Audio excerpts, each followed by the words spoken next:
জুলাই আন্দোলন কোন ঐক্যের ভিত্তিতে হয়েছিল? এটা কি কোনো দলীয় ঐক্য ছিল? এই ঐক্য আপনাকে বিভক্তি ছাড়া কিছু দিবে না, আপনাকে অপমানিত করবে, লাঞ্ছিত করবে। আসসালামু আলাইকুম। আসেন আজকে আপনাদেরকে ঐক্যের রেসিপি শিখাই। এই রেসিপি শেখার পর আপনি ঐক্য রান্না করে খাইতে পারবেন, ভাজি করে খাইতে পারবেন, এমনকি ভর্তা করেও খাইতে পারবেন। চলেন শুরু করি। একটা পাতিলে সামান্য পানি নেন, এরপরে ওর মধ্যে একটু সয়াবিন তেল, একটু সরিষার তেল, একটু ওই কেরোসিন তেল, একটু ডিজেল, এই সামান্য ঘি আর ওই পর্যাপ্ত পরিমাণে লবণ দিয়া একটু ঘোটেন। ঘোটার পরে ওইটা এক কাজ করেন, ওই চুলায় দিয়ে কিছুক্ষণ জাল করেন।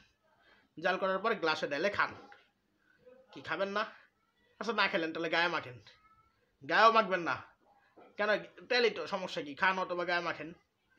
এটা যে অতিশয় অখাদ্য সেই ব্যাপারে আপনার কোনো সন্দেহ থাকাই উচিত না, বরং এটা বাসায় বানানোর চেষ্টা করলে আপনার আব্বা হুজুর আপনাকে ওই পাবনার মানসিক হাসপাতালে ভর্তিও করাইতে পারে, সেই জোরালো সম্ভাবনা আছে।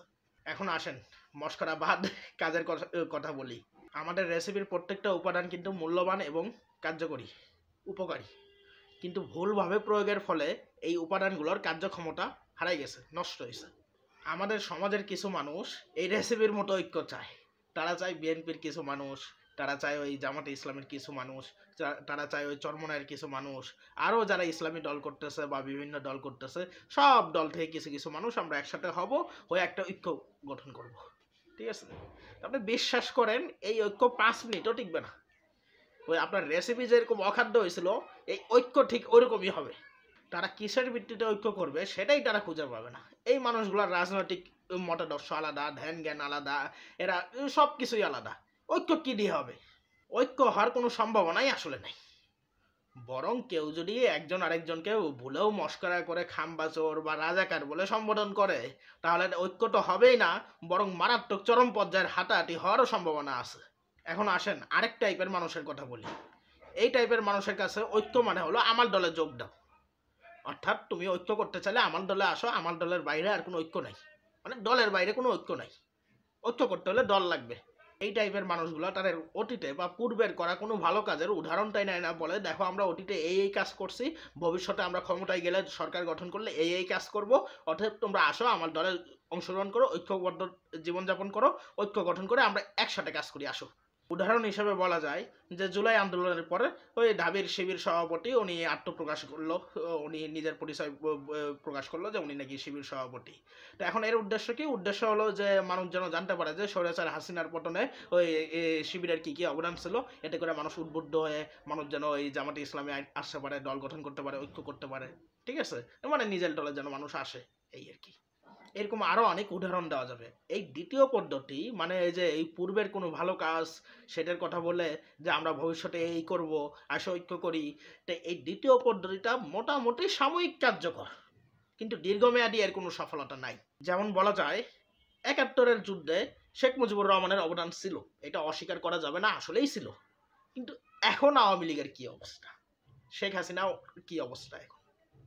আবার চিন্তা করেন যে প্রেসিডেন্ট জিয়াউর রহমান উনি মুক্তিযোদ্ধা ছিলেন, উনি খেতাবপ্রাপ্ত মুক্তিযোদ্ধা ছিলেন, আমাদের স্বাধীনতার ঘোষক ছিলেন, দেশ গঠনে ওনার অনেক ভূমিকা ছিল। কিন্তু হাসিনার আমলে ১৬ বছরে বিএনপির কি অবস্থা ছিল এইটা আমরাও জানি, সবাই জানে। তাই এইটা হলো সাময়িক ঐক্য। এই ঐক্য আপনাকে হাসির পাত্র বানাবে, এই ঐক্য আপনাকে লাঞ্ছিত করবে, এই ঐক্য আপনাকে অপমানিত করবে, এই ঐক্যের মাধ্যমে আপনি কারাগারে থাকবেন বছরের পর বছর। এখন আসেন এই ঐক্য আপনাকে কেন হাসির পাত্র বানাবে? আপনি মুসলিম হয়েও ওই মিটিং মিছিলে দল ভারী করার উদ্দেশ্যে আপনি বলবেন যে আপনার কাছে মানবতাই সবচেয়ে উপরে, মানবতার উপরে আর কোনো কিছু নাই। আপনি ওই মুসলিম হওয়ার পরেও ওই মানে দল ভারী করার উদ্দেশ্যে পূজার সময় মন্দিরে স্বেচ্ছাসেবকের ভূমিকা পালন করবেন। আপনি মিটিং মিছিলে বলবেন আপনার অমুক নেতার নাম উচ্চারণ করার আগে অজু করতে হবে। তাই এগুলা করবেন, আর আপনি বিশ্বাস করবেন যে আপনি হাসির পাত্র হবেন না, মানুষ আপনাকে মাথায় উঠে রাখবে। এইটা চিন্তা করা এটা বোকামি। আপনি দল ভারী করার উদ্দেশ্যে ওই মিটিং মিছিলে কাজী নজরুল ইসলাম আর রবীন্দ্রনাথ ঠাকুরের কবিতার লাইন, গানের লাইন নিয়ে এসে বলবেন যে দেখেন এই কাজী নজরুল ইসলাম এবং রবীন্দ্রনাথ ঠাকুর এরা দুইজনই আমার দলের সমর্থক ছিল। তো এগুলা পাগলামি সাগলামি করবেন আপনি জনসমক্ষে মিটিংয়ে মিছিলে, আর আপনি আশা করেন মানুষ আপনাকে হাসির পাত্র বানাবে না। মানুষ আপনাকে হাসির পাত্র বানাবেই, বরং দেশের মানুষের কাছে আপনার গ্রহণযোগ্যতাও কমে যাবে। এখন আসেন অরিজিনাল ঐক্য বলতে যা বুঝি, আমি নিজে যা বুঝি, অন্যরা যা বুঝে বুঝুক, আমি যা বুঝি সেটার সম্পর্কে কিছু বলি। আমার বুঝ হলো যে ঐক্যের জন্য দল লাগবে, এই চিন্তা ভাবনাকে মাথা থেকে বাদ দেন। মানে নিজের দলের না হলে, নিজের মতাদর্শের না হলে যে ঐক্য হবে না, এই চিন্তা ভাবনা মাথা থেকে ছুঁড়ে ফেলাই দেন। কারণ কাঠের চশমা চোখে দিয়ে আপনি ঐক্য খুঁজে পাবেন না। খোলা আকাশের নিচে দাঁড়ায় একটু নিরপেক্ষভাবে চিন্তা করেন তো, জুলাই আন্দোলন কোন ঐক্যের ভিত্তিতে হয়েছিল? এটা কি কোনো দলীয় ঐক্যের ভিত্তিতে হয়েছিল? ওইটা কি কোনো দলীয় ঐক্য ছিল নাকি? দেশের সকল মানুষ কি আর বিএনপি ওই জামাত করতো? মানে দেশের সকল মানুষ কি বিএনপি জামাত শিবিরের সাথে জড়িত ছিল? এই যে রিক্সাওয়ালা, মজুর, মুচি, লেবার, গার্মেন্টস কর্মী, এমনকি স্কুল কলেজ বিশ্ববিদ্যালয়ের শিক্ষক, এরা সবাই কোন ঐক্যের ভিত্তিতে রাজপথে নামছিল? এই যে আন্দোলন সফল হওয়ার পরে শোনা যাইতেছে অমুক নাকি ছিল মাস্টার মাইন্ড, তমুক নেতার মাধ্যমে নাকি ওই কোন এলাকা স্বাধীন হয়েছে, শত্রু মুক্ত হয়েছে। তা একটু আপনি একটু হিসাব মিলান তো, আন্দোলনে যাওয়া রাজপথে নামা কয় পার্সেন্ট লোক ওই আন্দোলনের সময় ওই মাস্টার মাইন্ডকে চিনত? একজন রিকশাওয়ালা যে পড়তেও জানে না, লিখতেও জানে না, কখনো টিভির সামনে বসেও নাই, সেই লোকটা কার ওই নেতৃত্বে আন্দোলনে নামছিল? তার কাছে মাস্টার মাইন্ডের ভূমিকা কি? কোন মাস্টার মাইন্ডের কথায় ওই আন্দোলনে পানি, শরবত, বিস্কুট এগুলা বিতরণ করা হয়েছিল? হ্যাঁ, পুলিশের টিয়ার গ্যাসে যখন চোখ মুখ জ্বলে পুড়ে শেষ হওয়ার মতো অবস্থা, তখন মহিলা মানুষেরা বাসা থেকে কাপড়ের টুকরা এনে আমাদেরকে দিয়েছিল যে আমরা যেন চোখে মুখে বান্ধি, বা পুলিশের ধাওয়া খায়, গুলি খাওয়ার ভয়ে, পুলিশের দৌড়ানিতে আমরা বিভিন্ন বাসা বাড়িতে যখন আশ্রয় নিয়েছিলাম, তখন ওই বাসা বাড়ির লোকজন কোন মাস্টার মাইন্ডের কথায় আমাদেরকে আশ্রয় দিয়েছিল? একটু চিন্তা করেন। হ্যাঁ, এক দফার ডাক দেওয়া হয়েছিল, লং মার্চ টু ঢাকার কর্মসূচি হাতে নেওয়া হয়েছিল, কিন্তু সেই দিন যদি সমন্বয়কদেরকে হত্যাও করা হতো, তাও দেশের মানুষজন ওই দিন রাজপথে নামতো। একজন রিকশাওয়ালা যে পড়তেও জানে না, লিখতেও জানে না, কখনো টিভির সামনে বসেও নাই, সেই লোকটা কার ওই নেতৃত্বে আন্দোলনে নামছিল? তার কাছে মাস্টার মাইন্ডের ভূমিকা কি? এটাই ঐক্য। এটা জাতীয় ঐক্যের নমুনা, এটা কোনো দলীয় ঐক্য না। এটা ওই 200 টাকা করে জনপ্রতি পাওয়ার লোভে আর 1 প্যাকেট করে বিরিয়ানি পাওয়ার লোভে ওই মিছিলে যাওয়ার মতো এরকম কোনো ঐক্য এটা না। মানুষ সেদিন মরার নিয়ত করেই বাড়ি থেকে বের হয়েছিল। আপনাকে বিষয়টা আরো সহজ করে বলি, যে হাসিনা পালানোর পরে 3 দিন দেশে কোনো সরকার ব্যবস্থা ছিল না। ওই সময় দেশে কোনো প্রশাসন ছিল না, আইন ব্যবস্থা ছিল না। ওই সময় মানুষ নিজ উদ্যোগে, নিজ দায়িত্বে এলাকায় রাইটের বেলা ডাকাত পাহারা দিছে, মসজিদে মন্দিরে গিয়ে পাহারা দিছে, সাম্প্রদায়িক উস্কানি যেন না হয় এই জন্য জোরালো ভূমিকা রাখছে। এগুলা কোন ঐক্যের ভিত্তিতে হয়েছিল? একটু ভাবেন, চিন্তা করেন, আল্লাহ দেওয়া ব্রেনটার একটু কাজে লাগান।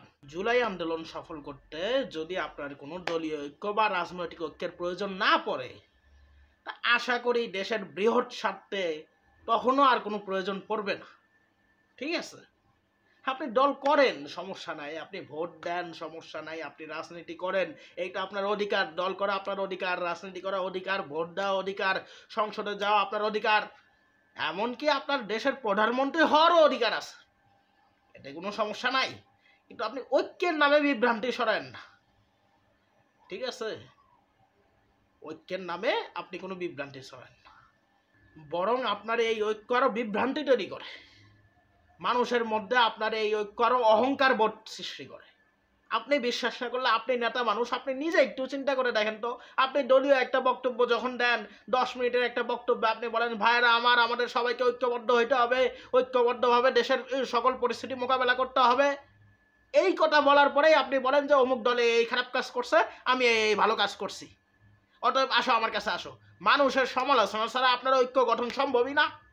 ভিডিওর এই অংশে এসে আমি আমার কথাগুলোর একটা ফাইনাল ব্যাখ্যা দিয়ে যাই। জুলাই আন্দোলন ছিল আপামর জনতার, দেশের প্রত্যেক মানুষের আন্দোলন, প্রত্যেক দলের আন্দোলন। দেশের যে কোনো স্বাধীন চিন্তা ভাবনা করতে পারে, বিবেক বুদ্ধি আছে, বোধ সম্পূর্ণ এরকম যে কোনো মানুষ, সে শিক্ষক হোক, সে রিক্সাওয়ালা হোক, সে কামার হোক, মুচি হোক, মেঠর হোক, যে কোনো মানুষ, তাদের সবার আন্দোলন এটা। এটা কারো একক আন্দোলন ছিল না। হ্যাঁ, ওই সবার মধ্যে ওই বিএনপিও ছিল, সবার মধ্যে জামাতও ছিল, সবার মধ্যে চরমনায়ও ছিল, সবার মধ্যে আরো যত দল আছে ওরাও ছিল, এবং ওই সবার মধ্যে যারা দল করে না তারাও ছিল। সুতরাং আপনি সবার মধ্যেই থাকার চেষ্টা করেন। আপনি এককভাবে ওখান থেকে বের হয়ে এসে বলেন না যে ওই জুলাই আন্দোলনে আমার এই অবদান ছিল, আমার মাধ্যমে এই হয়েছে, আমার দলে এই করছে, অতএব আসো আমার দলে আসো। আপনি যদি বলেন যে জুলাই আন্দোলনে আপনার দলেরই একক ভূমিকা ছিল, তাহলে আপনাকে ব্যাখ্যা করতে হবে যে ওই 6 বছরের বাচ্চাটা যে গুলি খায় মারা গেল ও কোন দল করত। আপনি এইটার কি জবাব দেবেন? আপনাকে ব্যাখ্যা করতে হবে ক্লাস 6-এ পড়া ছেলেটা যে গুলি খায় মারা গেল সে কোন দল করত।